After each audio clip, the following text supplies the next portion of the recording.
चालबाज चीन, भारत को घेर रहा चीन, भारत के पड़ोसी देशों पर नजर,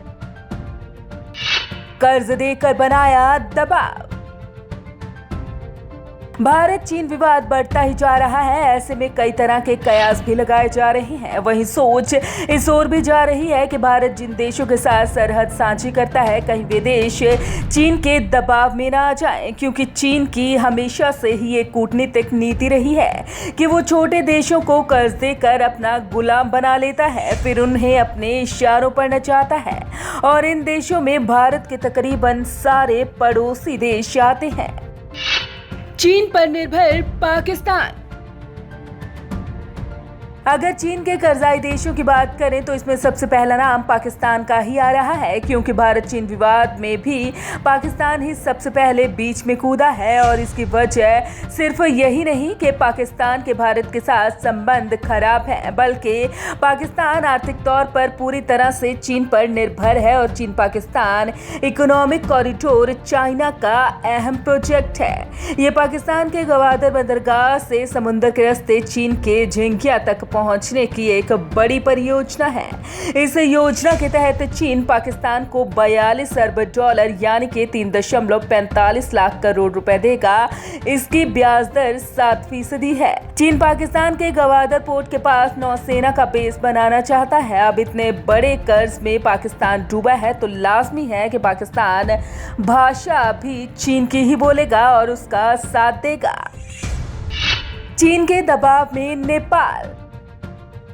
अब दूसरा नाम आता है नेपाल का, और वो भी चीन की ही भाषा बोलता नजर आ रहा है। आपको बता दें कि चीन नेपाल में कई परियोजनाओं पर काम कर रहा है, जैसे एयरपोर्ट, रोड, अस्पताल, college, malls, railway line. Bharat से लगी सीमाओं तक अपनी पहुंच बनाने के लिए चीन नेपाल में रेल और सड़क विस्तार का काम भी शुरू उसने कर दिया है। चीन के केरुंग से काठमांडू तक रेलवे ट्रैक का निर्माण भी काफी अहम है।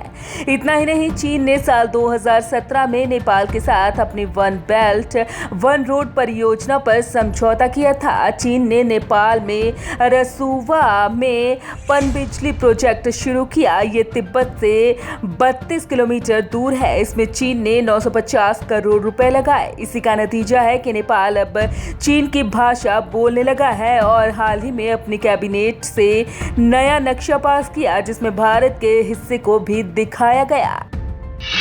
लीज पर लिया श्रीलंका का बंदरगाह।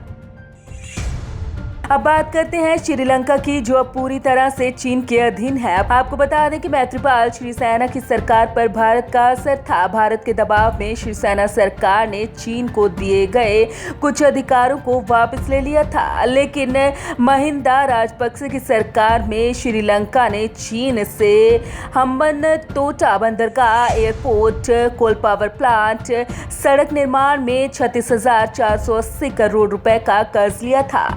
2016 में ये कर्ज 45,600 करोड़ रुपए हो गया। श्रीलंका ये कर्ज नहीं चुका सका। इस पर उसे हम्बनतोटा बंदरगाह चीन को 99 साल के लिए लीज पर देना पड़ा, जिसके बाद से अब श्रीलंका भी चीन के दबाव में है।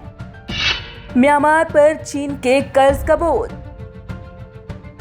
अब बारी आती है म्यांमार की, तो आपको बता दें कि खबरों के मुताबिक चीन और म्यांमार के बीच काफ़ी कारोबार समझौते हुए हैं। चीन के यूनान प्रांत में म्यांमार की सीमा के साथ 2010 से लेकर अब तक कई सारे बॉर्डर इकोनॉमिक जोन बनाए गए हैं और आर्थिक आधार पर म्यांमार को चीन से जोड़ने की कोशिश की जा रही है।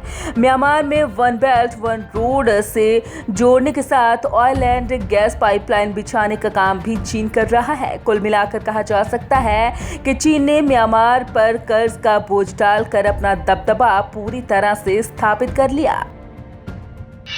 चीन के जाल में मालदीव। मालदीव में 38 से ज़्यादा छोटे बड़े द्वीप हैं जो हिंद महासागर, अरब सागर और बंगाल की खाड़ी से जुड़े हुए हैं, जिनमें से 16 द्वीपों को चीनी कंपनियों को लीज पर दिया था। अब चीन द्वारा इन द्वीपों पर निर्माण कार्य किया जा रहा है ताकि हिंद महासागर, अरब सागर और बंगाल की खाड़ी के आसपास होने वाले अंतर्राष्ट्रीय व्यापार और भारत पर नजर रख सके।